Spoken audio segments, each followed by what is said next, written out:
Hi, I'm Tim. Welcome to Watch You Want, and thanks for logging on. Today, we're looking at the Omega DeVille Chronoscope coaxial GMT in stainless steel.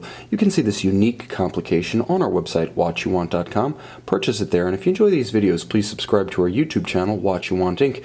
You can also click on the card in the upper right-hand corner of the screen at any time to see our full listing for this watch with accessories included, additional high-resolution images, and naturally complete pricing details. Now on my wrist, 6 1/3 inches, 16 centimeters in circumference. The best way to describe this watch is a lot. There's a lot of case contouring. There are a lot of dial details. It's a big watch, so there's a lot of it, and there are a lot of features built into it mechanically. So the best place to start is the bare measurements. 44 millimeters across the round of the case, not including the chronograph pushers or the crown. The watch has a fair amount of thickness at 15 millimeters, but because of the double-stepped bezel, effectively relative to your cuffs, it plays a little bit thinner. It's easier for a sleeve to ride up than if it were simply a sheer side, so the slope does help. From lug to lug, this is a big watch. 54.5 millimeters. It definitely takes up a good deal of wrist real estate. This is larger by far than the conventional Omega DeVille dress watch. What it does have, however, is an excellent strap. Very substantial. You can see the thickness of it. It is bolstered as it approaches the lugs. It's a little bit more visually coherent. One flows into the other, so there's a relatively seamless trade-off. The watch looks nicely integrated with a strap that's burly, butch, thick, and rugged, and a case to match. Now the clasp is a fine piece because it incorporates a couple of clever features. Now, it is very attractive, so the styling is a plus, but it's the twin trigger that really wins me over. When you have a large watch with a heavy steel case, having to depress steel triggers to actively release the clasp is a little bit of peace of mind to me, because not friction fit, it can't simply pop open. You need positive release. It also has the strap minder system seen on many Omega deployant clasps, so any excess is tucked under the clasp rather than being held in place by unsightly strap minder loops. You'll also see Omega uses an interesting transitional scale pattern, starting with large rectangular scales and necking down to a smaller pattern approaching the periphery of both ends of the strap. Clever detailing, but there's even more of it at play in the case and dial of this watch. You can see it is dramatically contoured. Everything is stepped, everything is fluted, everything seems to be set apart almost as a separate element, with all of them adding up to a dramatic visual impact. You can see the step of the lugs. You can also see the fluting of the lugs on their tops, and you can see the almost sensuous swish.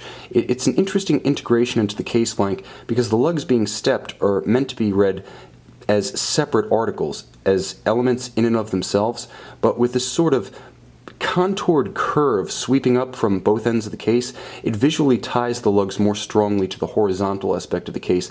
Visually, it's hard to resolve. It's almost like there's a perpetual tension there, and it makes the watch more interesting to look at, frankly. It's not easily beautiful. There's something about it that just beguiles the mind and holds it hostage. And the same goes for the dial. There's a lot going on here, but everything is of the highest quality. Now, you're talking all applied elements, both for the hour indices as well as the 24-hour time scale of the GMT. Now the watch is fascinating because it gives you a unique coaxial chronograph caliber with a second time zone, and we may as well start the chronograph for a little bit of dramatic effect. Every element of the dial almost appears separate from all the rest. It's kind of the way the lugs in the case read. That's how I read the dial. Now there is a gorgeous, almost chocolate sunburst at center, and it shares space with the sunken sub-registers, the hours, the minutes, and of course the constant 60 seconds at 9 o'clock. What I also see that I really like about the watch is that there's an aperture about the triple date. Now you see the preceding and the succeeding date, and I may as well move these fully loomed alpha style hands just to better allow you to glimpse that key feature of the watch. And in doing so, I reveal one of the other features of the watch, which is the time zone hour hand. So you can move the hour hand, the local hour hand, independent of the minutes and the GMT hand. You can also move it without stopping the balance. So as you're jumping time zones forward and backwards relative to GMT, you can reset the hour hand without actually affecting the timing of the watch. Now I was talking about the aperture around the triple date. Again, like everything else on the dial, it is applied and metallic, and it is of the highest grade. The triple date is a dramatic stylistic innovation, and Omega was one of the pioneers of it. Like the rest of the watch, it's challenging. It's not perhaps classically beautiful. It's avant-garde, it's daring, it's provocative, and deliberately so.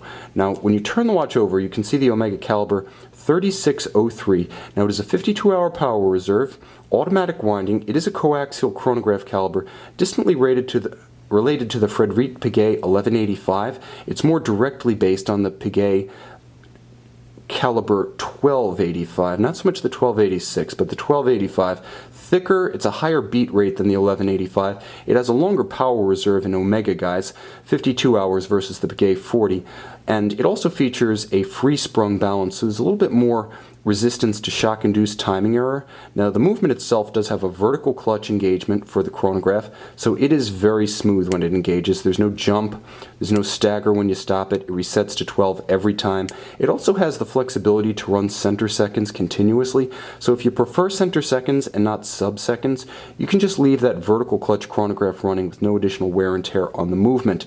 Now, with a column wheel to select the functions, you do get that crisp and audible feedback as you actuate the chronograph pushers, starting it, stopping it, resetting it.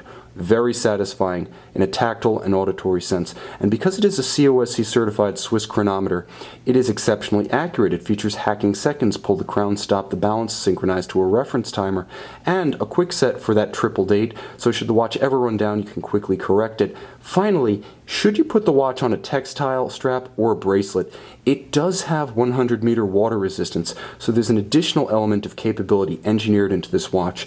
I promised you a lot, and this Omega DeVille coaxial GMT certainly lives up to that billing. You can see it and you can buy it on our website, watchyouwant.com.